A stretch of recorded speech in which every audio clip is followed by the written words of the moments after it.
more specific. And that is a lovely logo there for OSU R6 Toaster Megatron Tidal Wave Scarstream Soundwave. Boy, I feel like there's some theming going on there, but I can't quite tell what it is. It's like all these beautiful names, and then there's Toaster. He's by himself. He's gonna stay with what he's running. But like you said, What's a little bit of a Toaster theme for? going on. I do not believe so. I don't. No, I don't Toaster think is. so. Toaster he is. I was? looked it up. He was? He's a brother Okay. of Blaster. Never mind. I don't know who Blaster is either. I won't let Exactly. you. But I guess they decided that tonight they wanted to run with that. So that's what we're gonna see coming from them. Some interesting names. We're gonna actually jump over to the other side. Check out UFC. Some interesting names as well.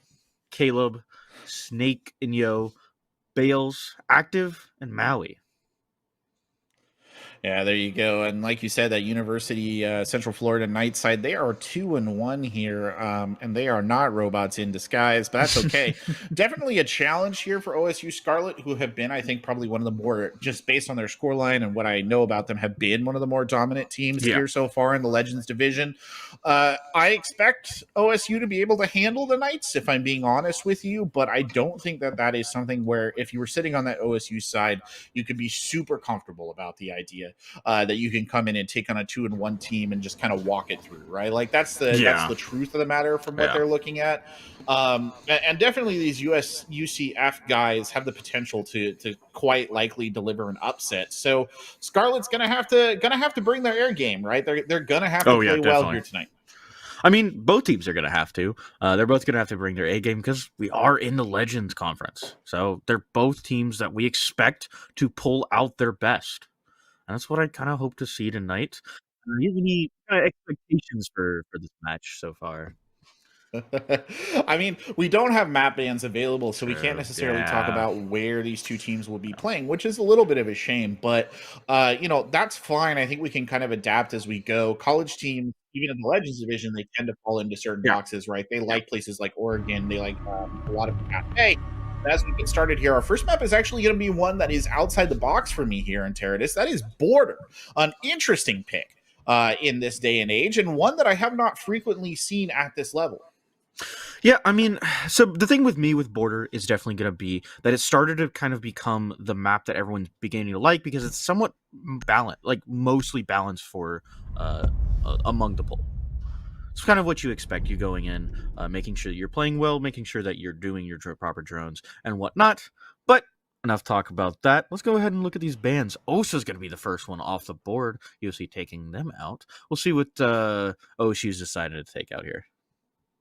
Yeah, I think OSA is a perfectly sensible ban, right? He's just a great operator for very much dominating certain sight lines. And on a map like Border, where really certain sight lines control, most of them coming off of windows and doors, control wide swaths of the map or can really cut the map in half. Perfectly sensible pick. The Yang also makes a lot of sense as well. And I think might give you a bit of an idea of how OSU Scarlet is looking to attack, because that is more of a brute force direct attack style operator right there. And Valk's gonna fall as well, like you said, kind of a brute force that they're looking to do, and they're also trying to cut off information. Valk is one of the strongest information operators on this site specifically, or on this map specifically, because of just the long sight lines. Mira's gonna fall as well, and they're not gonna be able to use her. We'll see just what they're kind of cooking on either side. Yeah, those are very standard defensive operator bans. I mean, the thing about Mira is I definitely understand why she's off the board here on this map. There are certainly some strong mirror setups, but the kind of alternative aspect of that is that genuinely you are leaving some very powerful defensive operators on the board, and we'll see if OSU Scarlet wants to take advantage of that, and certainly they are, at least in the form of a Zami.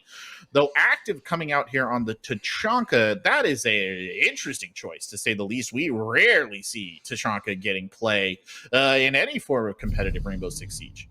Yeah, especially with the recent buff to shotguns, it's kind of questionable to bring him over smoke, but you can also get kind of a longer angles, being able to hit it off walls, whatever it is, to get that fire down.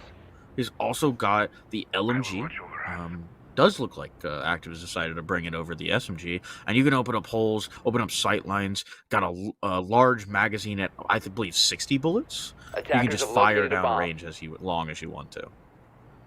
That is correct. It's got a nice fat drum magazine that sits on top of it and makes it a little bit easier for sight destruction. But again, like you kind of mentioned, nothing that the smoke can't do, right? And that is sort of the reason why you so often see the smoke picked over to Tachanka. But he does have his own bits and pieces that make him relatively valuable. A bit of a maybe misplaced zombie barricade right there. I'm not entirely sure what the thought process was. This castle coming out here, too, is a good choice. On Caleb's part, it does give them a little bit of added resiliency and a little bit of added slowdown. Usually, when we see a team extend out like that with those kind of door blocking and window blocking castle barricades instead of more internally oriented, they're looking to play an extended position and maybe pick up early kills playing off of those barricades. So we'll see if OSU Scarlet kind of wants to avail themselves of that in Interritus, or they're going to try maybe something a little bit different here in how they track these roamers down. And that's not a great start, though, I will admit. Yeah, no, already losing one of your roamers off the board. Bale's falling. And that's Warden falling as well. He's got a great gadget for that kind of late rain. And if you saw that just a little bit right there, he messed up another zombie barricade. Sego's got to be a little bit careful, making sure that they're not messing those up, because that's a lot of damage that you can do, just being able to play off of those, being able to play them safely, but he's been kind of messing them up here. It may just change the way that they play it. That zombie barricade making a little bit more sense now when I see that angle trying to be swung. Not a bad choice at all. But yeah, I feel like, a zombie barricade placement, she is by far and away, I think, the strongest solo defensive operator in the game. And Snakino nearly runs face first into the enemy.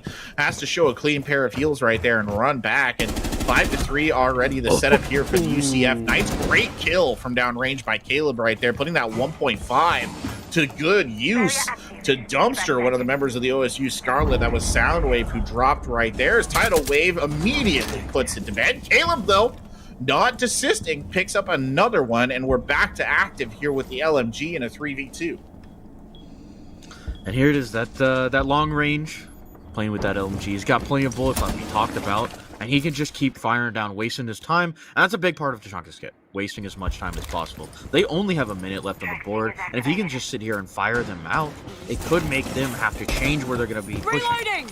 The rest of the team are all getting together. They're getting ready to get this bomb down, push in, and see if they can't take out this Tachanka sitting in armory desk. He's going to get droned out, and the fight is about to start. He's got to be very careful right here if you're active, and I'm actually surprised he's not pulling the Shamika right now and just laying down fire on that entryway. He's got the angle for it.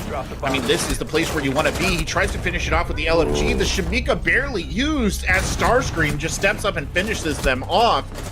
And yeah, a little bit of fire would have gone a long way right there, but you've got to admire Starscream for just shoving their way in and picking up those kills. Love to see Gridlock getting some play in this day and age. And Interritus, after they gave her those frag grenades, she suddenly become a much more palatable choice. Yeah, I mean, it definitely felt like she was kind of just something that you would bring as a counter, more than just like, hey, I want to bring this operator. You realize that they're roaming a lot, and so you're going to bring them to either that or Nomad, assuming Nomad's banned at that point, to kind of, prevent them from being able to get behind. Some teams would bring it normally, but now that she's got those nades, like you said, she's become so much easier to play and so much more desirable. Yeah. She's still slow. I mean, I think that remains kind of the big issue, right? She's still a little slow, but I've definitely seen more and more teams embrace her. And I mean, at the end of the day, her gadget is quite useful, right? Like, especially if played in conjunction with a team. I mean, it's all easy enough to destroy track stingers, but just the ability to put down that kind of coverage is very useful for a lot of teams. So I'm happy to see people playing off of it, honestly. Looking over at the defensive lineup, by the way, you are actually seeing the Tachanka making another appearance. You've also got the Volcans here of a Goyo added into this as well. So a lot of fire, a lot of destruction, but they have to be willing to use it in Interritus. That's the thing. You got to be willing to whip the Shamika out. You got 20 rounds in that bad boy. Yeah, I mean, he definitely should have been putting that fire down. A little bit of a questionable play coming out of UCF, but he's brought it back again. We're going to see if maybe he can make a little bit better usage out of it. They're actually going to swap over to bathroom, deciding not to retake top floor, and they're just going to see if they can't play this a little better. Active himself getting active. He's playing over in blue stairs. He's got that rotate right there to use, and he's going to fall back into the hatch if he needs to, but he's going to see if he can't do a little bit of damage before falling back. Yeah, Tashonka, not the usual sort of initial point of contact man, but he certainly can provide some firepower in that role. Sneakino, who's on that Solus, I think is more traditionally the operator you would expect to be playing a more aggressive position.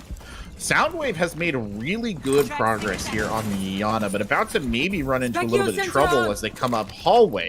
Sneakino continuing to use the Solus scan, looking for a target, but they are hunting Ghost out there on that balcony. Nothing to be seen as almost all the members of OSU Scarlet are approaching from the opposite side of the map, and Active, the aforementioned Tachanka, is taken down.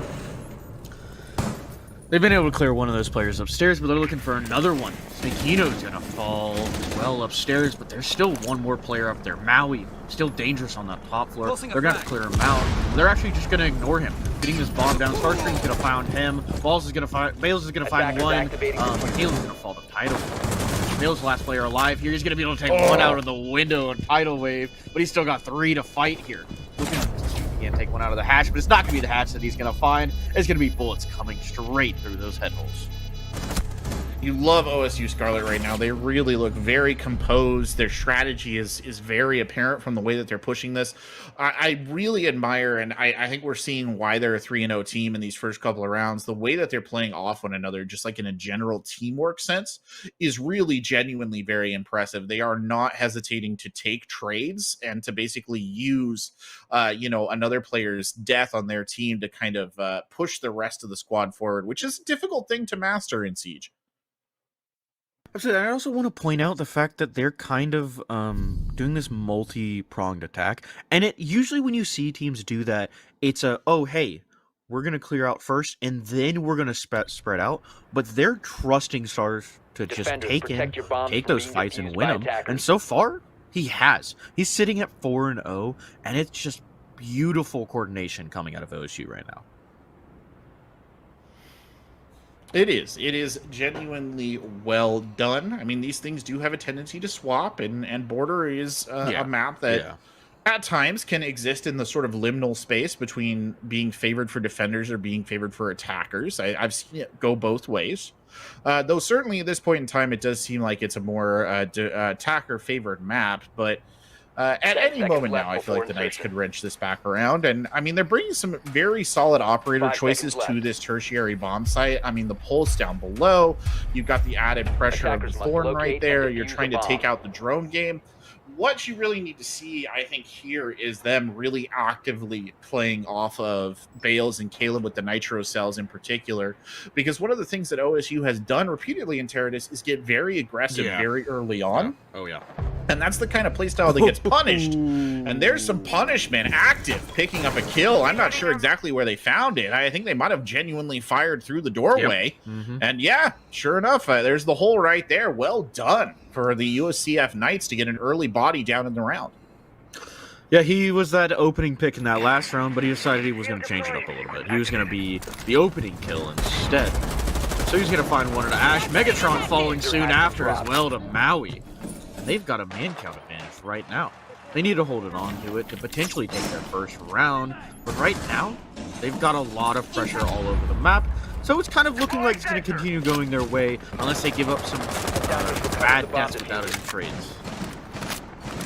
Yeah, they're doing great right now, honestly, and they're taking advantage, I think, of some of the OSU Scarlet sort of aggressive play. But look at this, Tidal Wave trying to make some plays of their own. 4-1 on the board. Caleb here anchored up and ready to go. Active playing around that same area. So good defensive lineup in place, but that bomb site A control is pretty variable right now, and that's what I would be worried about right here if I was the remaining members of the UCF Knights. As Active does drop, Tidal Wave finding yet another kill, and now you're in a 3v3, and you're running out of real estate here on the defensive side, which is a shame considering how this round started. Talk about not losing those fights that they wanted to, but it's actually going to be them losing 3 in a row. Starscream finding another one of his own. And now they've got that man count advantage. He finds one more to Caleb. It's all to Maui here in a 3v1, but he's going to get taken out by Tidal Wave on that long angle, expecting to rotate out blue. And so they're going to pick up another round. Unfortunately, UCF down 0-3.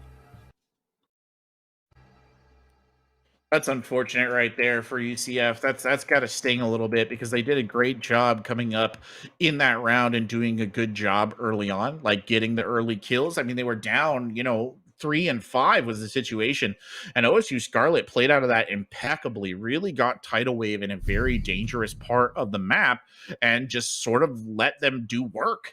And it resulted in a net gain on kills, and you could see how disruptive it was to the UCF defensive setup. So an unfortunate round right there for UCF. You just got to kind of chin up, know that you got ahead early, and you could theoretically do that again if you come back in on it like in the same way. And we'll see if maybe they can't find one of their own. Like you said, chin up, see if they can take it. UCF had a great beginning round. Maybe they can see if they can't, kind of replicate that without losing those fights that they ended up losing to lose that man count. And we'll kind of see if maybe they can find that adaptation that they need. And, maybe finally pick up one of their own. Attackers are moving out to locate a bomb and defuse it. Indeed, and we'll apologize for the stream stuff. That just happens. You know how it is. Running a remote broadcast. We're in the casting booth, unfortunately, just as impacted as you guys are. So every once in a while, we're mostly trying to predict things off sound and pixels. It's just the nature of the beast here in the esports here arena, as Soundwave tries to get a good angle in here, and this is just not something Soundwave should be allowed to do, quite frankly. You should have a player in a position to cover that, and you're actually really, I think, hurting for a mirror right there. That's the time where the black mirror would come in super big handy in this defensive setup and allow you to cancel that out just a little bit better, and it's probably just not there for the side of the UCF Knights. And now you've got Roteros coming in one after another here from Toaster, and you're just opening up more and more ground here and really forcing the UCF Knights out of these defensive positions. I mean, look at the lone defender they're holding in CCTV. He's going to have to hold on his own. It's active there. He's going to get chased out by potentially 3 players here, but he's currently holding his own, and they haven't started swinging him yet. Toaster might take this first swing, though. He's looking like he wants to get aggressive on blue stairs. No one's fallen just yet. Excuse me, I lied. Active's gonna fall. Then Nate, and that's that player in CCTV. Bale's looking to see if he can't run out. He's gonna take out this Claymore, but he doesn't take the swing just yet. Looking to see if he can't maybe take a swing from Balcony. Bomb located by out of his own.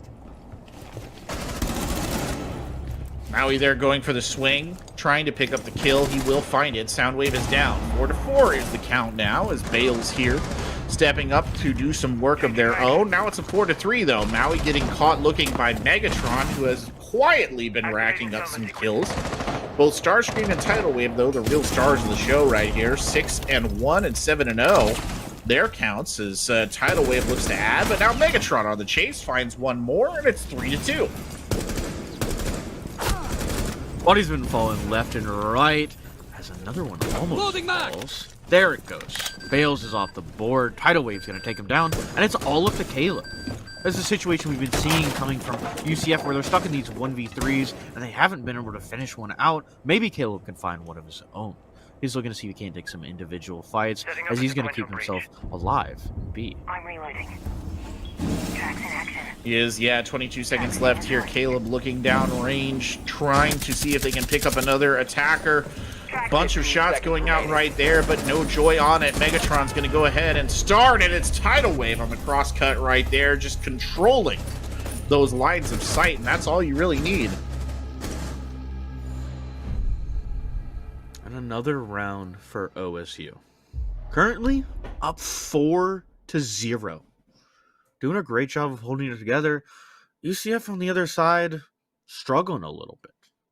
So far, they haven't really been able to find their mojo in this game. They haven't found their step. They haven't found what they need to really be able to take down a round. and they haven't really been able to do a great job on that trade game so far.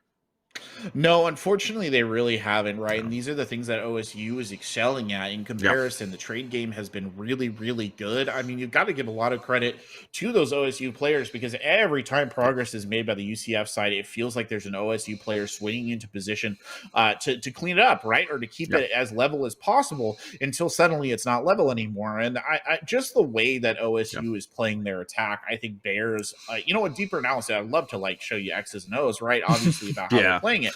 But I mean, they're doing a really good job. That last kill there from Tidal Wave, I think, is a real illustration of the fact that OSU fundamentally understands the map and how to play it. Because you've got Tidal Wave cutting the bomb sites in half, right? With that. And he's your best player. He's like one of your best gunners, one of two. He's holding that sight line. And they know where the defender is. They know that Megatron is safe to put the plant down. And anybody who tries to push back into it, they're just going to die, right? Like, they're just going to die trying to get back there. Yeah. It's a very, very well done site execute from them, I must admit. And it's not just him. The rest of the team is also doing a great job. We're seeing Starscream being the head prong of this attack so far, and he's kind of the one that's walking around jabbing at their defenses and allowing the rest of his team to kind of just walk around unabated. We got to see that beautiful nade. I believe it was him who got that nade onto active. I honestly didn't get to see it. It may have been him walking in the door, but. Being able to take so many of those entry kills really just shows how he's just showing out right now as an entry. Yeah, it does actually show 10 seconds remaining. The ability of the entry, and I think it's also showing some good work on the side of OSU to kind of drone these entry players out and make sure that there's a significant knowledge of their relative positions. And that's something that in the main, I think the UCF Knights have not found a particularly good way around, and that's something that they're going to have to work on here as these rounds progress. But they really need these 2 wins. That genuinely, it's a do or die sort of situation, because you do not want to be in a 4-2 situation having to attack into border. I know it said that it's a map that can go either way, but that's a lot to be down on a challenging map overall. Definitely a challenging one, and we said a little bit at the beginning that it kind of goes either way, attacker, defender, but so far this map has been going towards the attackers, mostly because of what we've been talking about. They've been doing a great job of coordinating, they've been doing a great job of setting each other up for trades, and getting those entry picks. Speaking of entry picks, Snake and Caleb both finding one of their own as OSU down 2 players. Oh, that was brutal opening play right there for the UCF Knights. That's the kind of thing that they need. They just need to hold on to the 3v5 right now, right? Like, you cannot lose the advantage that you've just gained for yourself in that huge opening set of plays. Just play it slow, right? Play it slow, play it safe. That's all you need to do here. Megatron dropping. You're at a 2v5 now, and this is shaping up to be a really great round for UCF. One's gonna fall, though, as Soundwave's gonna find one of his own on a Snake and You. Looking to see if they can't find some more. Astor is gonna find one of the bales. He's gonna swing for another fight. And able to get taken out by Maui. And so it's all up to Soundwave here.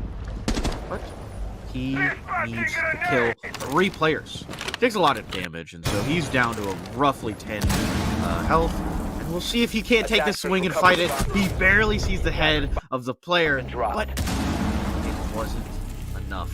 Caleb's going to find the last kill, and UCF is going to find themselves winning that first round for them.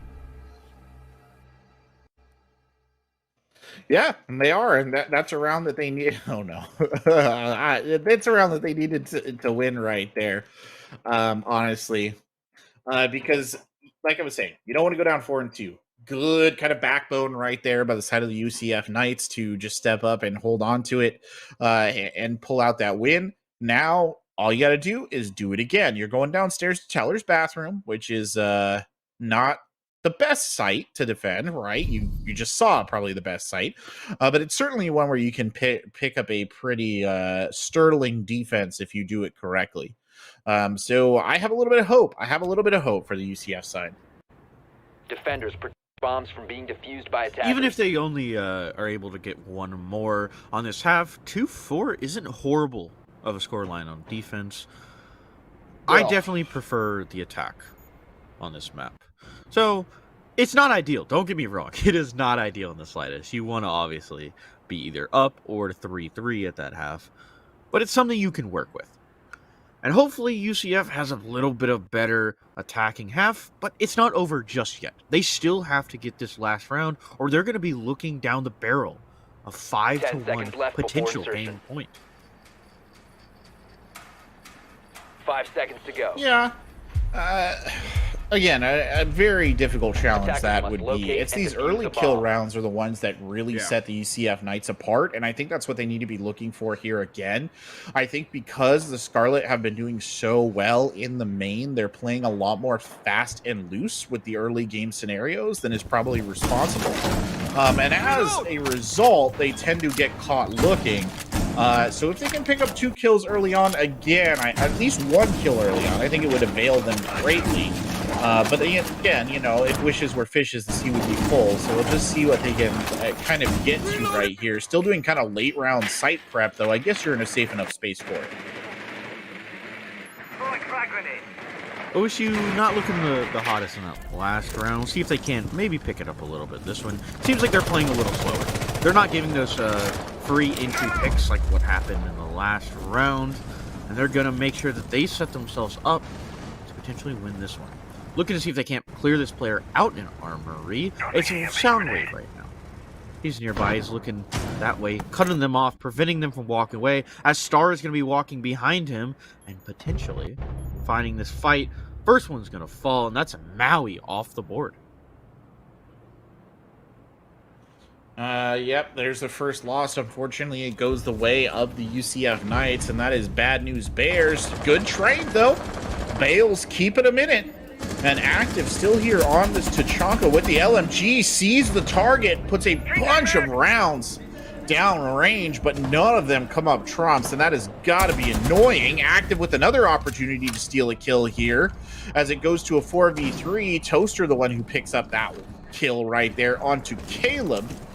And you're running out of bodies now on the defensive side, but at least you're keeping it even. Soundwave and Starscream both down, so some good offensive util was taken out there in the hurly-burly as Megatron finds Active, so the Tachanka is off the board here in the late game stages. We've got Snakino and Bales left. And a brief exchange of gunfire there as Tidal Wave gets to work on the top floor. 45-ish seconds left in the round, and you're looking for something to come out of OSU. Scarlet here to just put this one to bed. Like you said, Attackers have only located a bomb. 35 seconds left. But they do have that man count. They can take the trade game, and even if they lose that first one, they still will win it back if they constantly keep it up. They're going to see if they can't. Tidal Wave's going to find the first one on the fails, and there's only Snakino left to hold it together, but he's not going to be able to hold it for long as they're going to drop the hatch and take him out to take themselves to 5-1 scoreline.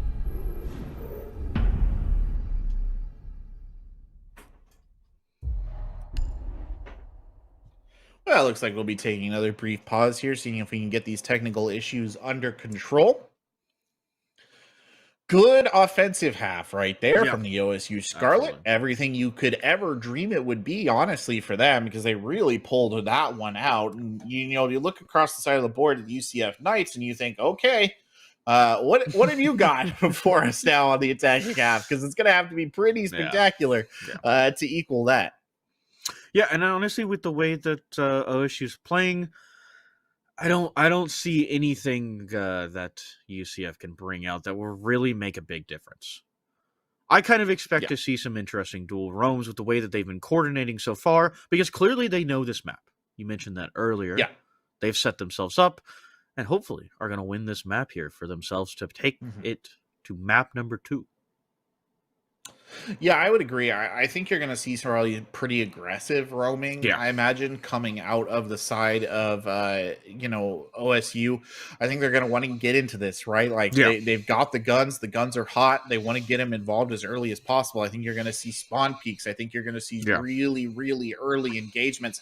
Anything that they can use to put pressure basically on the attacking side and really keep them coming back into this in a sort of level of discomfort.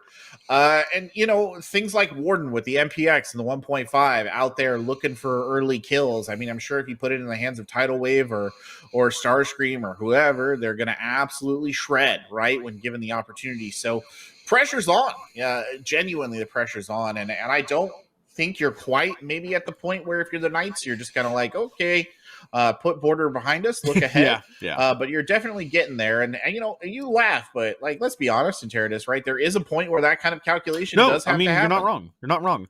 You sitting at the 6-1 mark, you have to think, okay, even if we have to give up this round, let's set ourselves up. Let's take the time. Let's maybe use it as a little bit of a practice to make sure we're ready for the second map.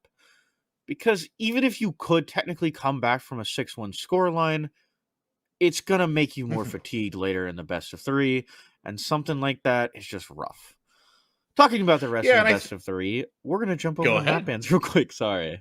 We're going to jump over the map. No, you're good. We both had the same thought right there at the same time. And let's go take a look at what got picked and what got banned. So this was the UCF pick. So that makes this sting a significant amount more, I must say, because we're going to Clubhouse next. And here's an unfortunate little aspect of Clubhouse. If a team is doing great on a more complicated map, usually when you take them back to a more simple map, they tend to do great there as well. Yeah, and I mean, even though Border has been in the pool for longer, it is technically the younger map. So teams have had not as much time to kind of figure it out. There's still a lot to figure out, and it seems like UCF just hasn't really gotten that yet. No, it is true, and I feel like there are moments where it does feel like UCF is struggling a little bit. Might be a little bit of a reverse order here, actually. I think Chalet might come up next, not Clubhouse, but I'm not entirely sure. So we'll see if that gets updated. I'd like to keep a little bit of the mystery alive here at the NECC as much as possible. Hopefully, our feed issues will be kind of dealt with, and we can get back into the siege here. And sure enough, we are back on the ball here. OSU Scarlet versus the UCF Knights. It is round number 7, and the Scarlet are taking their first defensive round here on Border. You know, one thing to note, though. They didn't take a timeout, but technically a tech pause is a timeout. Anytime we take some time, they can sit there and talk. So maybe UCF has made up a game plan. At the very least, I would hope they did. You're down 5-1. You can't give up just yet. I know you can start preparing for the second map, but it's still possible to come back from this. It's not gone just yet. 5 seconds left before insertion. Yeah, and, looking at the way that OSU Scarlet is setting this up, this feels like a offense gun lineup. This is a kill-kill lineup, right? Yeah. So you look, Starscream, you're playing the Doc, you've got the Rook, you're bringing them for the MP5s, right? You also have the armor, and that's why you've got those GIG NOPs. Sustainability and high-accuracy gunfire. Obviously, you've got Tidal Wave with the MPX, right? The only two who maybe aren't straight-up fraggers are Toaster and Megatron, but even that, I mean, a Frost gun can be very vicious in the right hands, but I'm expecting the MP5 and the MPXs, the MP family, basically, to go big here and just kind of get some early kills and really slow the roll of this UCF attack. You can't handle the Frost gun too much. Even though it is kind of weak on the damage, it's also kind of slow on the gunfire, and so it's a lot easier to control. But it's not going to be him getting the first kill. It's going to be Maui finding the first kill on the Soundwave, as OSU is going to start this half already down a player. Looking to see if maybe they can't answer back for it. Megatron holding tight on the angle right there. It's got some support here from Tidal Wave. The two of them locked up tight, but Active finds another kill right here as CCTV control goes the way of the UCF Knights, and Caleb will find one more. Great kill by Megatron, but there's excellent coverage the opposite direction by Bales, and that just leaves Toaster, who does pop one head, but cannot pop the second one. And UCF Knights on the back of a timeout and the side switch, looking like a different team here on round number 7. Yeah, you mentioned in the beginning that they're playing that kind of kill-kill setup. And that's what they did. They walked in and found all of them, only losing one body to take out 4. Obviously, they did end up losing another one to finally find Toaster, but having 3 players on the board, that's exciting. Not something we had really been seeing from UCF in that first half. They weren't really ready for it. They were kind of just getting taken out and letting OSU kind of control the speed of the game. They took it there. They decided that it was their turn finally with the controls, and they did a great job of pushing in and taking those gunfights and preventing OSU from getting any trades at all. Attackers need to locate and defuse as many bombs as they can. Yeah, they did. I liked the tempo, honestly, that was set right there, just in terms Attackers have of located a bomb. the speed at which UCF approached that. Really kind of pushed hard onto the Scarlet sideline, and I do not think that they were expecting an attack of that ferocity from a team that they had down 5-1. Now, whether or not they adapt here on the second round and they're like, oh, okay, well, we know now that they like to get aggro. We can counter for that. We'll see.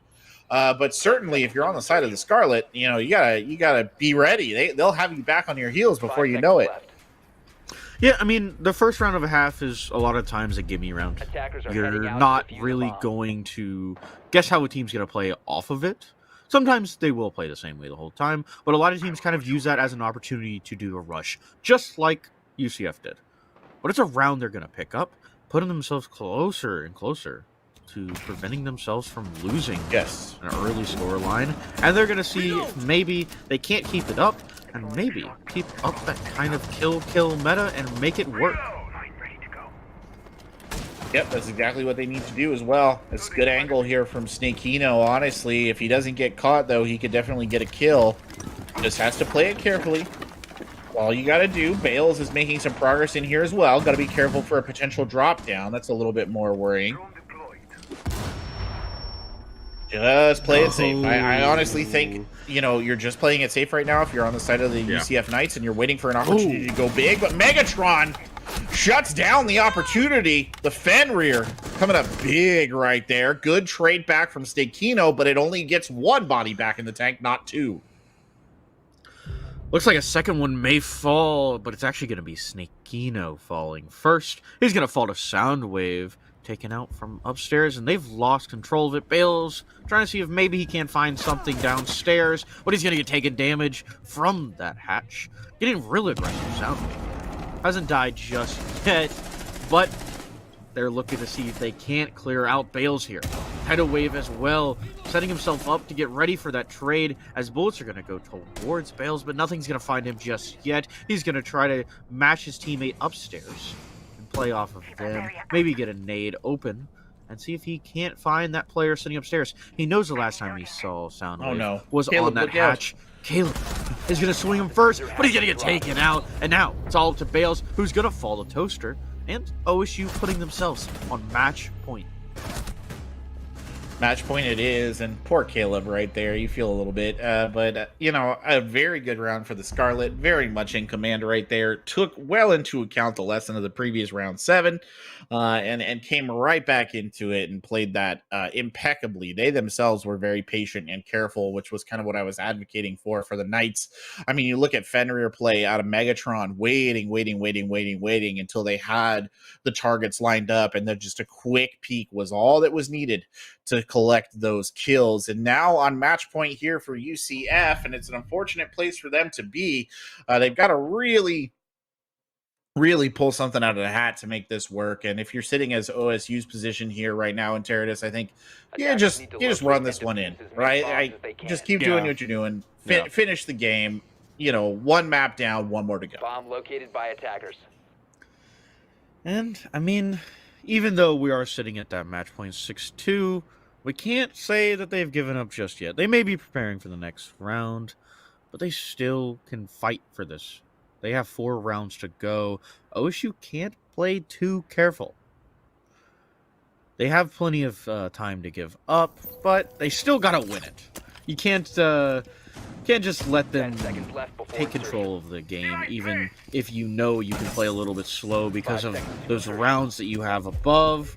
they're still going to have to make sure that UCF can't control the tempo the way that they did in that first round. Sorry, barricaded. Finally finish off this map, bringing us to a potential 7-2 line for OSU.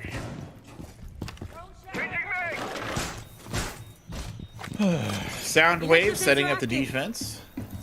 That's Solus. I mean, it's a great operator for this. We talked about it a little bit when we saw this on the side of the UCF. You can get some really good aggressive positioning out of it. Interesting, by the way, to bring the shotgun along. The second Solus that we've seen bring a shotgun. Not usually what many operators prefer, though certainly a tool that can get you some significant value if you know how to use it, the old spaz. Looking up there, that's the name of the gun, by the way. Don't come at me. Sitting up there, by the way, in office with the scan. I really like that position from the Solus, because you're basically a rapid reaction force at that point in time, right? Yeah. You're basically saying, hey, look, we're going to let the attackers come in a little bit, and then I'm just going to pop down from this hatch and go to work. I like the thought of that a lot. Absolutely. He's prepared to play off of either of these players. He's got Megatron sitting inside of Archives, who's playing off of Star right now, but if either of these players fall, we may be able to get to see Soundwave kind of rotate and help out either him or Toaster from the other side. Maui's going to start at this attack, take a lot of damage. Bale's taking a lot of damage as well. They haven't found Megatron yet. He's got a little bit of a pixel, but it's not enough of a pixel. He's going to go for some flashes, try to see if he can't prevent them from taking the fight. As Sneakino's going to find the first one on the Star. Looking to see if he can't find it on a Megatron, but Megatron's going to take it and keep it alive. Find another one. Soundwave finding one of his own, and then Maui's going to get a trade on a Megatron, active falling, and now it's all up to Maui here in a 1v3 to hold this map together. They can't fall, but there he does. He falls. Toaster's gonna find the final one, and it looks like we're going to Chalet. On to Chalet. That is the case, and a good solid 7-2 victory there for the OSU side. They can't be too unhappy about that. Had a commanding grasp on that map, really keeping the Scarlet Knights at bay throughout all of that. I'm sorry, the Scarlet Knights, the UCF Knights. I'm getting my team. Cat dropped a little bit of prediction as they left. She decided that she thinks this is a map for UFC or UCF. Excuse me. We're not the fighting league, but they think UCF is going to take this, and it's kind of what I expect as well. I think this will be a little bit better for them. The way that they're playing. Unfortunately, we are going to lose a player. Hopefully, he gets back in time. Not the best start, but it's okay. It happens. Let's see. It was a joke. Somebody's joking about something. I don't know. I'm not going to read the chat. We'll see if Bales can get back in. He's got time because our first ban is coming down the pipe right now, and it is Ying. So nobody should be particularly surprised to see Ying going early like that. Bales has returned just in time. Flores getting taken off as well. These are actually both very straightforward and sensible bans, right, for this particular map. Yeah, especially Flores is great for helping clear mezzanine, making it a lot harder to actually hold library. And so with him off, you can do a lot more. Potentially, I expect to see an Azami. We'll see what UCF is going to choose. It's actually going to be Mira falling. She provides a lot of information. A lot of teams like to use her to sit in kitchen and sit in dining and grab information to prevent them from being able to walk in fireplace. And with them off the board, you're going to have to find that information somewhere else. The last ban coming in here in a second, last defender ban, is actually going to be Val. The zombie's going to be able to stay on the board, but they're going to lose the information coming from those camps. Yeah, it makes sense though. I get why they're why these picks are coming down the line, and I don't necessarily disagree with them if we're being honest. So, good days right there, and we'll see now as we get started here. OSU Scarlet obviously having a little bit of an advantage by the fact that they have the starting half, the defensive half on the rip. And I do worry a little bit for the side of the UCF Knights, Cat's prediction aside, that they're going to struggle playing into this defense. Because, again, look at what they're setting up here. They're setting up a very gun-oriented defensive lineup, and that is what the OSU side was really excelling at on the previous map. I mean, we got to see them do that kind of in the first round, though, of their attack. So maybe that's what they're kind of going for again. See if they can't catch OSU off guard But if I'm OSU, I'm expecting it. We got to see it happen the first time on border, and so if they don't prepare for it, a little bit of a lost cause for OSU. I think this could be a round for them if they set up for that, or we'll see them kind of go to whatever their default is, and we'll see how they play it. 10 seconds remaining.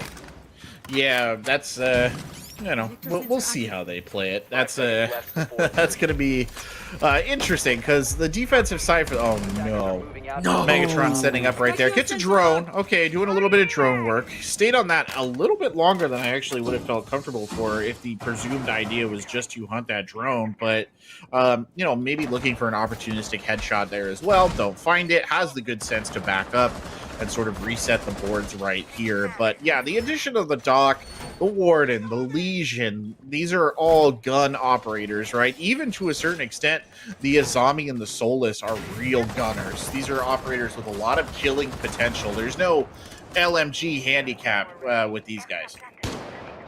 Absolutely not. And being able to play off of those zombie barriers can be very dangerous for the attackers. They're going to have to clear it. It's basically like a little mini shield. You don't get to see through it, unfortunately. But if you played the game previously to the addition of the holes in the shield, then you'd be used to it. Tidal Wave's going to take a little bit of damage. Megatron taking one as well, but it's actually going to be active falling first. Bales is going to find 2 to take it back. Maui's going to find one of his own. And there's only 2 more players left for OSU. And they're trying to hold on, see if they can't maybe bring this back a little bit closer. Soundwave getting aggressive on these windows right here. Maui not giving up any space, but if he swings, he's going to run directly into the gun of Soundwave. Couple of shots in there from Maui looking for the initial kill. Won't find it. Or I said the initial kill of the back half of the round. Little bit of crossing the door there from Soundwave. That's dangerous behavior. Toaster trying to play aggressive. Only so many bullets in that gun. Stakino holding the nerve and finding the headshot. You gotta love it. Soundwave now trying a similar thing. Pulls out the secondary. Gets one with it. In a very dangerous spot here, though, surrounded on all sides, literally above and below. Turns around and pops Maui in the head. Nearly finds Caleb as well, but the magic has to end eventually. The AK-12 roars. Round number 1, a high-flying action round, I must admit, is over. And UCF is actually going to find that first round. Kind of what I expected to see. Like you said, they brought that kill meta right here. Bringing all those guns, swapping out an ace for whoever he was bringing originally. I don't remember myself. Making sure they could still open up walls. But they did a great job of finding 3 kills after losing the opening pick. Preventing them from being able to just get that opening pick and walk away. Bale's finding 2 of his own on that entry. Doing a great job of just tearing apart the defense from OSU, where they were trying to roam all of the map. And maybe roam a little bit too much. Couldn't find themselves in a position to trade off anyone. So, UCF find themselves in that round 1 win. Yeah, no, they definitely do find themselves that round 1 win, and that gives them a little bit of a momentum here going forward into the next round as well. So we'll see if they can kind of keep that going. We know that OSU Scarlet can be very explosive when they need to be, though. That's the thing. So I don't think if you're sitting in the position here, the UCF Knights, you can ever feel particularly comfortable or confident, even if you have a good first round. It's just a matter of time. Tidal Wave looking for that early spawn peek again. They love it. Fires off a desultory barrage of shots right there and nothing doing, so we'll double back on the other side as we get ready to see how the UCF Knights take this site. It is, to me, on balance, a very vertically oriented attack. Absolutely, and they've decided to drop that ace. They're instead going to pick up some operators who can gun a little bit harder. Obviously, he has that AK-12, he does a lot of damage, but he's generally not an operator you see being on that entry, being on that opening pick. And so we're going to see maybe if they're going to be able to do anything with it. They also, because they lost that ace, and they're not bringing Habana, they're not going to be able to open up that mezzanine wall. So they're going to have to fight that player through the holes, and they're going to have to be very careful about it, as they're actually going to find the first one. Caleb's going to pick up Starscream, excuse me. And they're going to see if maybe they can't take this side of the map, as Caleb's going to go ahead and rappel into Master Bedroom. Caleb here walking in. Going back, I mean, this is good territory control here from the UCF Knights, if I'm being honest. They've taken quite a bit of space here, but they do still have to contend with this library hallway defense. Snakino coming in from the other side might actually make that a lot easier, though, because now Soundwave is essentially pinched. The Uzami barricades doing huge work right there, but frag grenades available, I think, on the side of the Finca. It's got 2 in the pocket, so as soon as they confirm the location of the Uzami, it's just a matter of throwing in those frags. That said, there is an ADS system, and now there's another Uzami barricade. This is a serious power position here that Soundwave is playing. And it may just gain himself a kill, as Ash is just teasing us. Nade's going to go out, it's going to get caught by that Womai, and he's going to be able to keep it alive. Snakino's going to find the one on a Soundwave, though, clear him off. They're looking to see if they can't find that player on blue stairs, but he's going to fall off. He gets beat off of those stairs. Blair's going to walk up into mezzanine. They're not going to see him. He's going to find 2. He's looking to see if he can't find a 3rd, but he's actually going to get taken out. And so it's up to Toaster here. He's not going to 1v3, see if he can't find it, and he can't. Snakino's going to take him out. And so they're going to find themselves round number 2 and their first win of the map. Oh, excuse me. Well, not no, first. yeah, I Not was going to say UCF coming out swinging, and you got to love that. They're putting on a bit of a show, so maybe the Cats' prediction was correct right there. I mean, they got those early kills, and then they really locked down on OSU, and kind of didn't give them a lot of room to breathe. I mean, you saw them doing a very good job in that particular attack of rooting.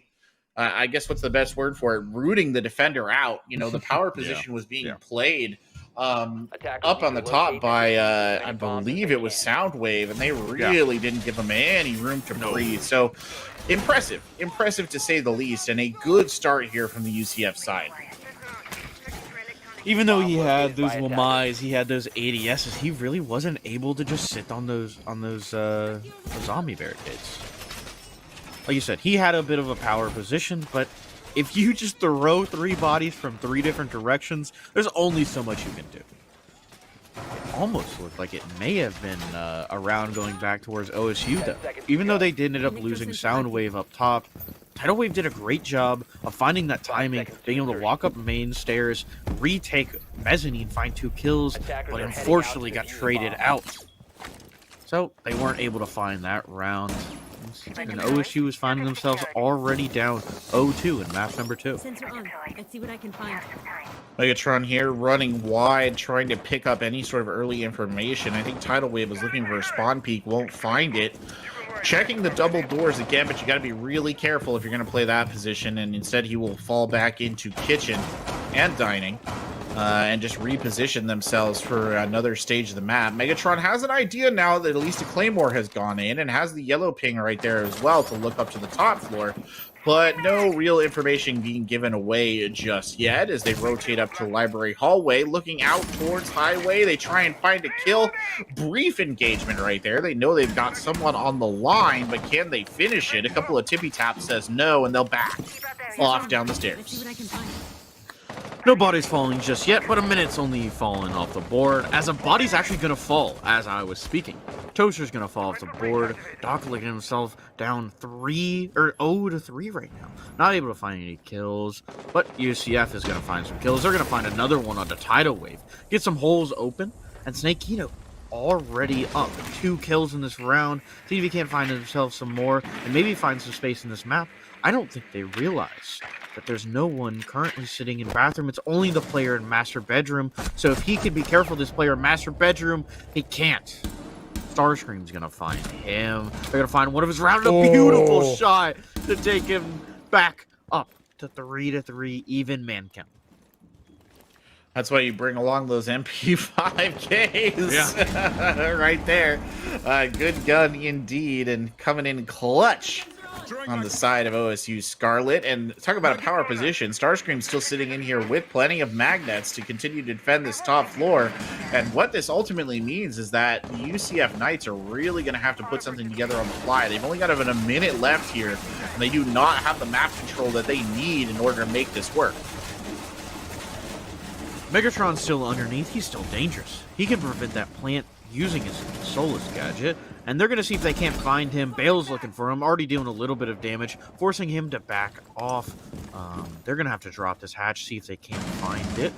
But, like you said, Starscream is still in that power position, sitting behind the bed right now. Soundwave's going to find one of his own. Caleb's going to accidentally shoot Bales, and so he's going to find himself left in a 1v3 position.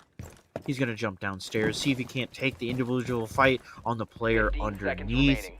Solus going to have to defend the site, and he's only got 12 seconds 10 to mess seconds to with. go. He's to the left. Does he know it? Caleb's going to get ready to swing here in a second. He's going to swing in, get taken out by Solus, and round 3 is going to go to OSU. Good reaction. Nearly got the gun sight around. Credit where credit is due. Just not fast enough, unfortunately, which is the shame. But good effort. Good effort.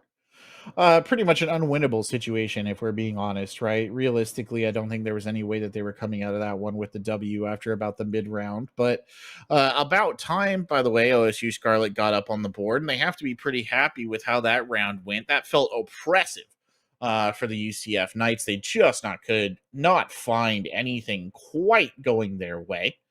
That's fine. Looking ahead to the next round, and we're down to Garage in Interritus, the oft debated garage that is now popular once more, but for a long time was a place where no one wanted to go.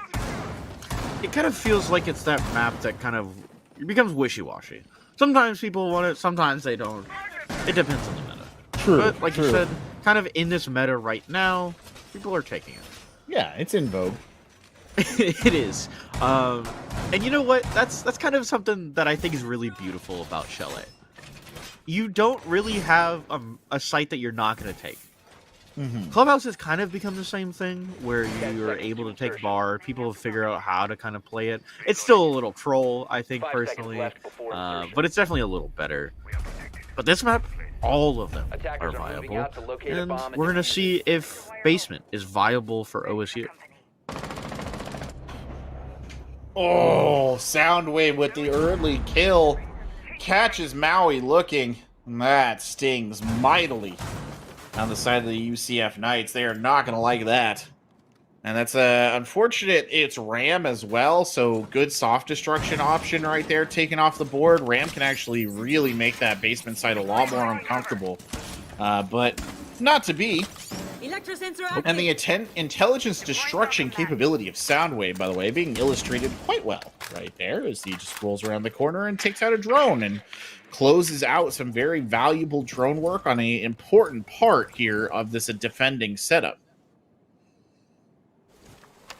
Drone active on a beautiful little repel. He could be very dangerous if any of them try to peek out, but it's actually going to be Toaster first who may take this gunfight. Sekino's just going to be holding West Main, waiting for some of his team to join him. Bale's opening from above, trying to clear out kitchen, make sure there's no one lying around there. But the first player he's looking for is in dining. Both of them be able to play off of each other. They're going to make sure that they don't walk away without a trade, and they can walk away from this hatch if they can find at least 1 or 2, but it's not going to happen. They're just going to go ahead and fall back, realizing that maybe it's not the best position to hold this late in the round with nothing to really make of it. They have those floor holes above, and so it's really dangerous to play there. So they're going to decide to just drop out of it. Bale's looking for absolutely no one. Indeed. Bales here just kind of wandering around on this top floor. Honestly, they're still at a 5-4 here, so this is still doable. It's just a matter of kind of audibling the attack, and it looks like they have some ideas on how they want to do it, but the problem is you move Snakino and Thermite down to the basement, and they've got no way to breach that wall, right? The Bandit actually coming in kind of big right here.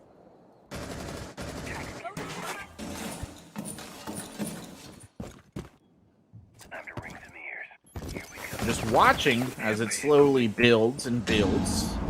Toaster having to reposition right now, try and take a top floor spot where they can maybe deny the library hallway. Bales is still floating around the kitchen, but 30 seconds left on the board, and moves have to be made right here. I mean, I like this idea, but it's taken him so long to execute that there's not much the Scarlet have to do to hold it off. Good gunfire coming out of the blue connector right there. Snakino just covering. The plant is in. Active could get it down. You literally just have to plant. There it is, coming down. The coverage from Snakino needs to be super solid. The AK firing. He can't get the kill on a Megatron. And Megatron plays spoiler as the rest of OSU R6 surges forward there and finishes the job. And they did a great job of retaking top floor, preventing them from being able to just hold that and get that plant down, and not just giving up that space in the map. They wasted about a minute and a half in that kitchen, but like I said, they waited probably, I think it was like 45 seconds before walking back up and kind of just catching them off guard. Obviously, yes, UCF was a little slow on that attack at the end. Mm-hmm. We kind of had Bales just walking around for a lot of it. We did. It felt like they definitely didn't have that kind of catalyst that they had in the previous round, who pushes them forward, helps them take space, and sets them up time-wise to, not be stuck at that 15 seconds, needing to plant, needing to run in, needing to take that space, kind of just making mistakes because of how much time you have remaining. You have 15 seconds. Obviously, you have to rush it. And that's just not a position that you want to find yourself in. Yeah.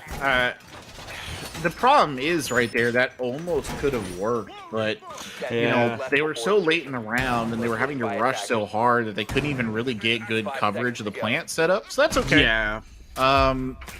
These things happen. It's 2-2. I mean, you still put 2 rounds up on the board on the attack on Chalet, which admittedly is not bad whatsoever. Like, you can be perfectly happy with that. You just really, if you can manage it, want to add one more because you want a 3-3 coming out of this. Brava in play right now, by the way, on active. An interesting choice because there's not an awful lot on the side of the OSU defense that can actually be hacked. The Wamai magnets, you can take those out, but that's really, maybe 2 prox alarms in the default cams. But again, you can get a lot of value out of Brava just hacking default cams. If the defenders are not perceptive of the fact that they lose those, you can get a lot of intel for your team. And I'm beginning to think that might be the strategic choice that's being made right there by the side of the UCF Knights. We'll see if it helps them out, or if it hinders them. Maybe they should have brought another one. Soundwave's going to take a little bit of damage, though, while we're talking. Hasn't fallen just yet, but they're populating that top floor. Looks like they've got 3 players over on library side. And one's going to fall back to site. They've still got full control of top floor. Megatron, dangerous on top of this mezzanine as UCF, is looking to start their push here soon. Flash is going to go out, try to clear some of this Wamai magnets. Wamai also getting aggressive sitting here in this closet. No bodies falling just yet, but they still got a lot of utility to use and a lot of utility to play off. Time is running out, though. That's the problem right here as a couple of Grim Hives come in. The Guans going out. Caleb getting some pings off of that. Stinkino with the frag grenades to add as Active picks up the first kill of the round. Toaster evening it back up. Here comes Active playing aggressively. 3-3. A flurry of violence unleashed here on the top floor and below. Soundwave forced to drop back. So is Starscream. Both of them playing off the top at the bottom now as Maui gets one more. And Starscream here left in the hallway covering both of these bomb sites. And I can't help but think that this is bad news bears for Starscream, who would really have to pull something out in order to make this work, and a little bit of delay on the side of the UCF Knights to gather some intel. Starscream knows that they've been picked up. He's going to be holding that Hatch, going to throw a nade at him, but it's not going to find him. He's going to see if he can't re-swing to take out this player, but they've already moved. They know they're in this 1v3. They can't give up any individual gunfights, and Starscream seeing if he can't split up this attack, allowing him to take those individual gunfights. He's going to get run at by the Yana clone, but it's actually going to be Snakino finding him. And UCF is going to be finding themselves another round.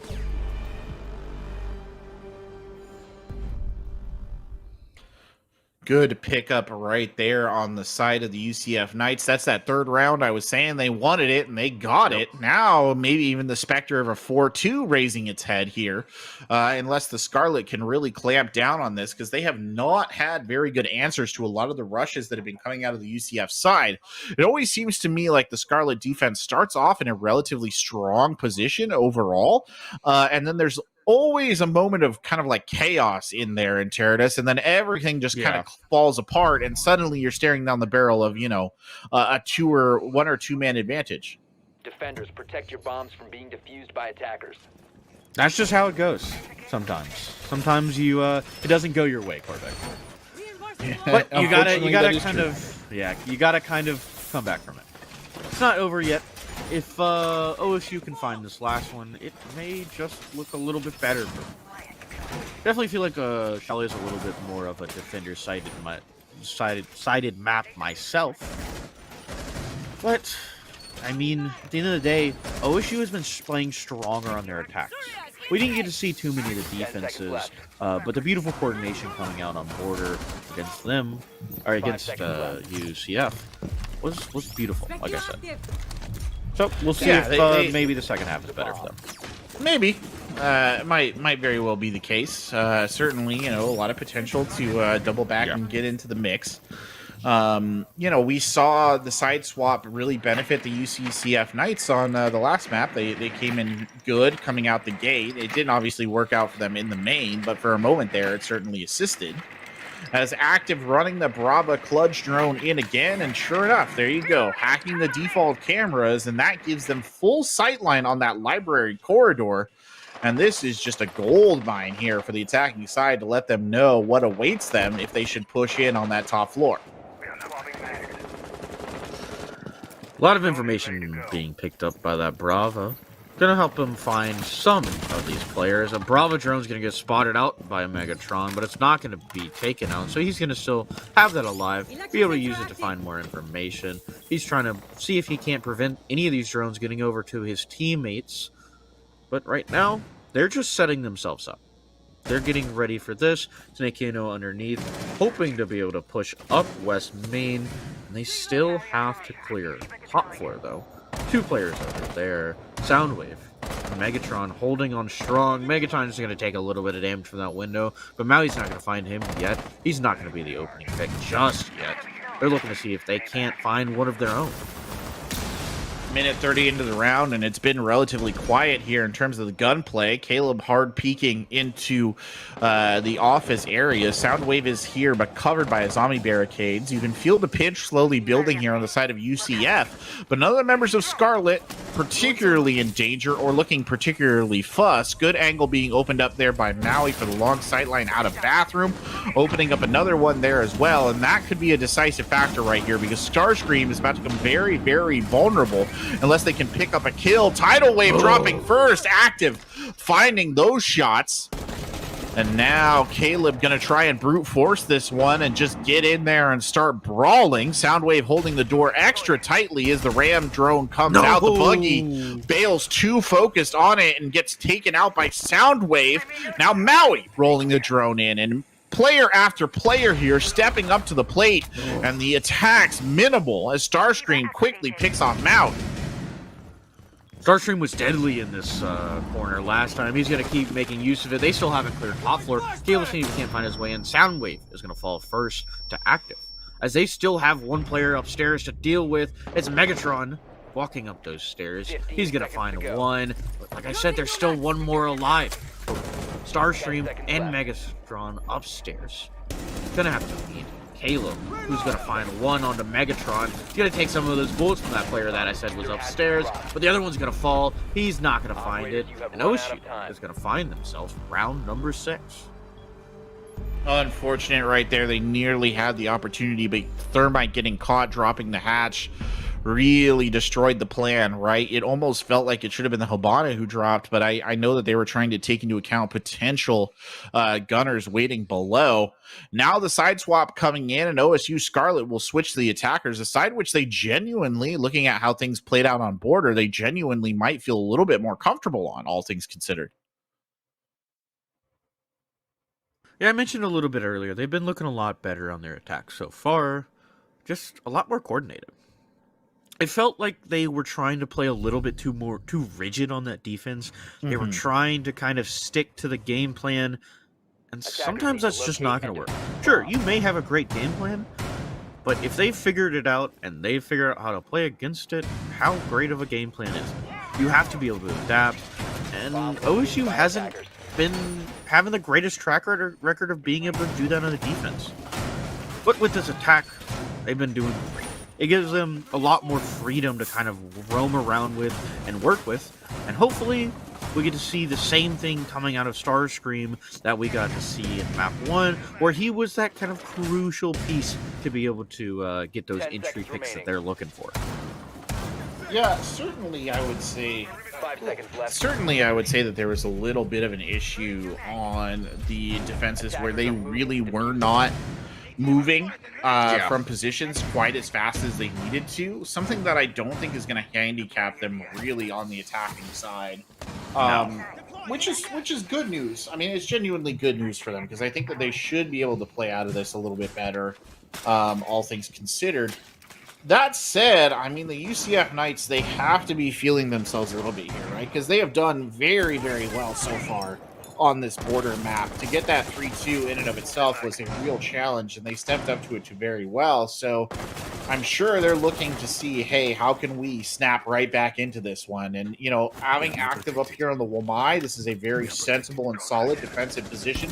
Really make them pay for trying to get that defender out of the library where they're putting a lot of focus. Yeah, they've got 3 players over there. They're going to move a first one onto that window. Bales is not going to be able to play as free in this library hallway as he wants to. He's going to shoot a little bit through the piano window, but he's not going to find him. He's already practiced.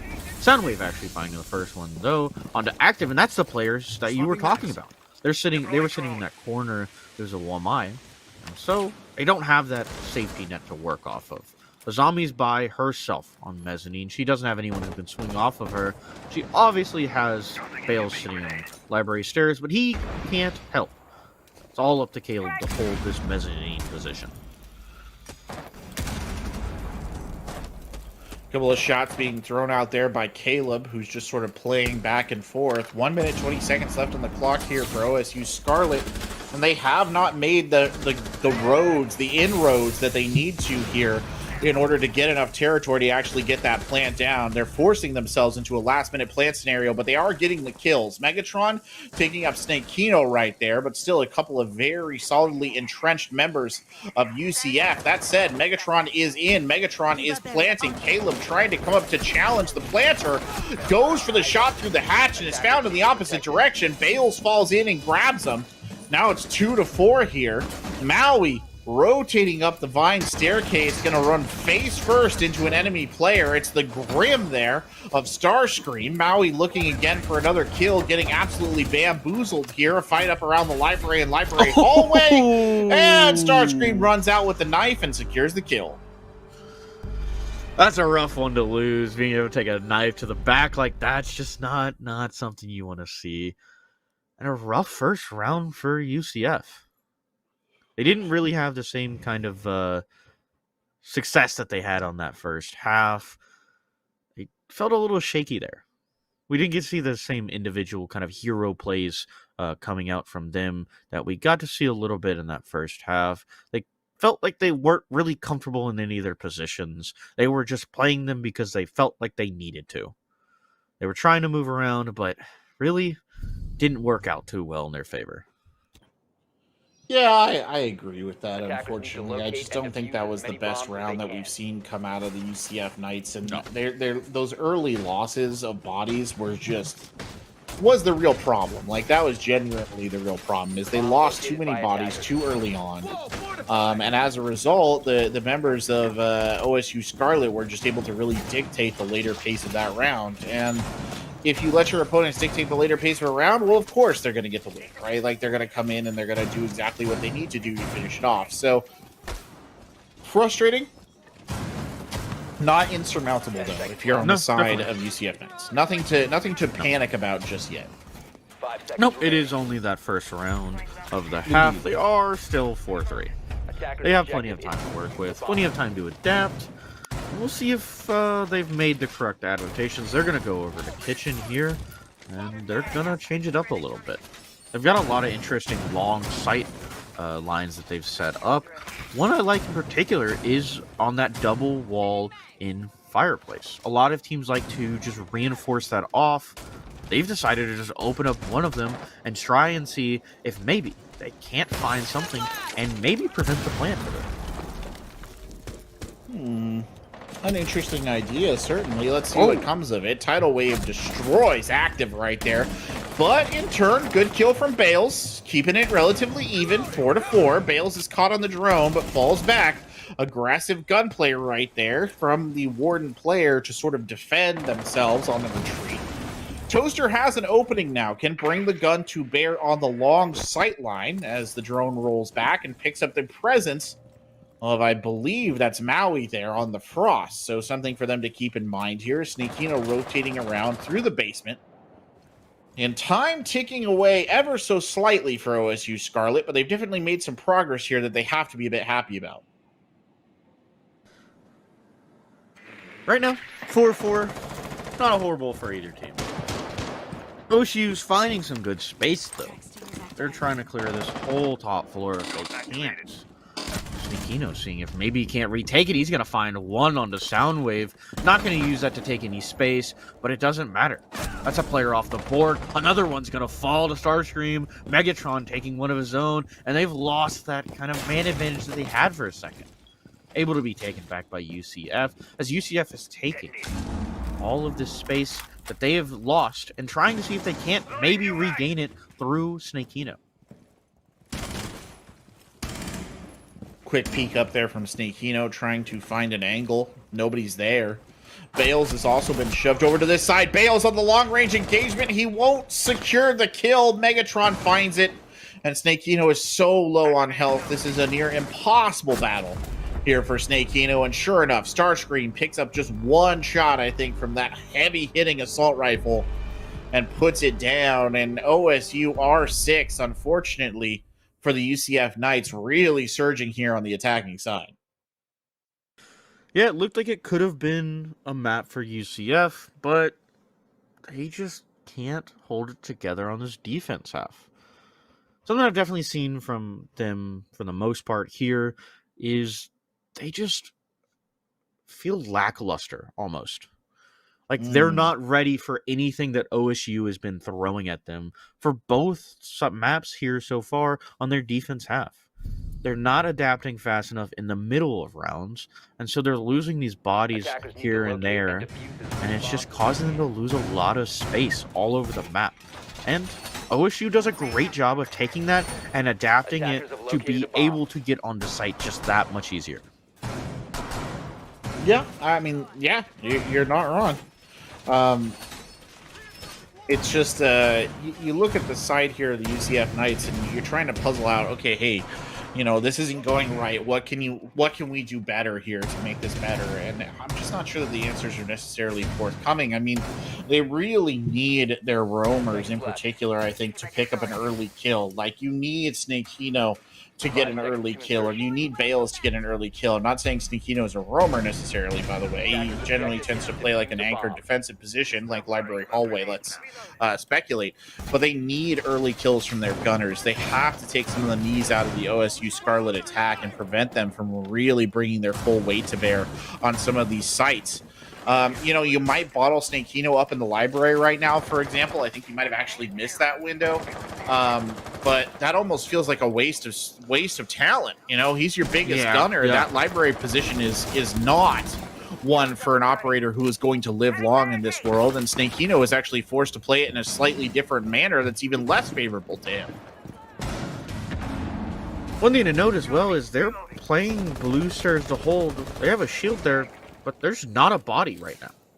Bales is currently holding the library hallway, but if he falls to either Starscream or a player jumping into library, there's no one to retake that just yet. No one's close enough to be able to do it fast enough. And so OSU could take out Bales, jump in, and take blue stairs. But it's actually going to be Megatron falling first to Snakino. He's in the on the basement. I believe he got him through the floor there on the rappel. Well, Toaster here moving in slowly but surely. The positions are building. Tidal Wave getting a little too bold right there. Gets taken out by Active as Snakino is finally found by Soundwave on the top floor. Starscream with a wide reposition here on the Grim, coming back in over towards Piano and making their way towards Library Hall, trying to make life more difficult for Bales on the top floor, but they have no way in position to force Bales out of that spot. Soundwave going for a long walk across the roof. And by the way, this is where we're talking about how slow Gridlock is as an operator. This is exactly the kind of rotate where that actually becomes an issue, because you are burning time off the clock to do that. Yeah, you trade that for a little bit of armor, making it a little easier to survive in fights, but between fights, you're a bit of a liability. You have to make sure that you're not the one rotating, your team is, because when you do, like you said, you have to do with that, but it's actually going to be Maui dying to Toaster here to start them out. Finally, getting that man count back up to even, clearing a player sitting inside of dining room. Toaster's going to take that and see if he can't make anything of it. 35 seconds left in the round, 3 players on each side, and so far, it's not looking like UCF is going to have to do much. They're all separated, and they're going to be having to take individual fights here. The 2 players are dining close by. He sees the legs of one player. Bale's looking for it. He doesn't find either. He's going to look for the first one. There he is. Toaster falling down. There's maybe another one who's going to swing, but Soundwave decides to take it in a different place. Caleb's going to fall to the player upstairs. I believe that's Starscream. Yes. He's going to drop Hatch, get taken out, and it's all up to Soundwave here. He finds one in the Bales, and he takes the other one out. And OSU is going to win it on a 1v3 beautiful pickup by Starscream. That is ridiculous. Starscream getting that headshot kill right there onto the defender hiding behind the bomb chassis in and of itself was ridiculous. But then that second headshot across the map through the wall, wild stuff coming out from OSU Scarlet's got a star player here, because that is not the first round we have seen Starscream come in and just hold it together for OSU Scarlet. Now, that was bigger than what we saw on Border, but still an absolute clutch play there from the support player, no less. I mean, you're playing essentially a support role on the Gridlock. Yeah, but it seems like a lot of players have kind of started to try to use it as an entry. She's got, like I said, she's got that 3 armor, so you can survive a lot easier in fights. She's got the nades. The F90 is a great gun. I'm not surprised to see so many people picking it up. Yeah, I don't think I'm surprised per se, but I do still kind of consider her to be in that support category. I mean, I don't necessarily disagree, by the way, that she's changing. We're in the middle of probably a role change, but it is certainly interesting to see her played in a more aggressive manner, and it's interesting to see an operator who really is capable of, or a player, I should say, who's really capable of taking full advantage of that 3 armor and of that good gun that's pretty underrated, in my opinion, and really generate game-winning plays out of it. Yeah, I gotta say, I don't think I'm the greatest fan of this current meta, because it's kind of just a deathmatch meta. But you get to see some operators kind of become that deathmatch operator that you want to see, even if they're not the usual thing. Like Gridlock. Like you said, she's on the support, just starting transition because of the way that the meta is going right now. And so it's cool to see just what players are doing to bring out new talent, new operators, and see what they can't do to kind of change the game. Well, a lot of aggressive fire here coming out from the side of OSU Scarlet. I mean, they're sitting in the driver's seat right now, no joke about it. UCF Knights are going to absolutely have to pull this one together if they want to make up a 3-round deficit and potentially send this to overtime. Bale's holding up in the library corridor, but not in the end you would expect. The shield almost a distraction down there now. Megatron doing a little bit of droning. They actually do pick up an operator. I think it might have been Maui moving around, but it's Snakino who gets the first kill onto Starscream. So the star player there who did such a good effort to keep that match point in contention for for OSU on the last round goes down early, but don't worry. Wait, Soundwave is here with some vengeance. they have full sight control while we were sitting there Lord, talking. they do. Starscream falls, but they used it as a bait to kind of find the entire site. Megatron's gonna put bomb down. Caleb finding one on a Soundwave, but he's gonna fall right after. And Caleb actually finding two. It wasn't him falling. My bad. It was Snakino falling. Bale seeing if he can't make his way down these stairs to help his teammate. They have one down on the ground. They can pick him up. They have got to clear. Megatron sitting in this corner here. Toaster taking the swing as well. He's going to take the first fight onto Bales. He's going to get swung as well. And now it's all up to Megatron to hold it together. But Caleb's going to pick up a quad kill to clutch the round. Wow. Position compromised. Caleb the hero now for UCF stepping back in and getting a huge play to shut that down and keep the Knights in this. That was a very close run thing across the board, and you got to give props where props are due. As much as Starscream put in a huge performance in the last round, Caleb comes swinging right back in. Fortunately, he was off screen, so we didn't get to see his heroics. But heroic were they. Doing a great job of picking up, I believe, 2 off of that hatch. And kind of keep himself alive and kind of show why, as part of an bar attack, your job is to clear library. You can't let a player just sit there and tear apart your team, even if you're able to get that quick take and get in the site, losing only one player as kind of a distraction, like I said. And so, when you leave that alive, that's what's going to happen. Doesn't matter how many players alive. If you don't clear those players upstairs, they're just going to tear you apart through those hatches. Yep. Too true. And, that's a pretty consistent issue. So it's well known to anybody who plays Chalet. I mean, unfortunately for the UCF Knights, Caleb's heroics, as you call them, it's not going to help them fully close this one out. They've got to get 2 more round wins, and you can't rely on heroics every time. So let's hope that they can maybe come up with something just a little bit more on plan than hoping Caleb goes big and keeps them in this. We'll see. OSU Scarlet not making any significant, I think, real noticeable changes in their lineup. Lion coming in, but that's just to help deal with kind of random enemies who may be around the map. And then a last-minute switch there by Megatron, I think, was looking at coming in on the Ram, is just coming in on the Hibana instead. Definitely seems like they realized that maybe we don't want to just rely on that buck to keep those walls open.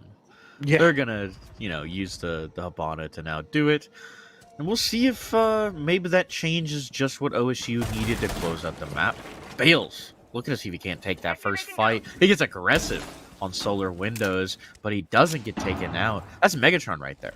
If he can find his kill, that is a major support player, not only because Megatron is sitting in 9-8 scoreline, but because of the operator that he's playing. Talking about Hibana, great operator for opening up those long angles and preventing them from being able to just play comfortably.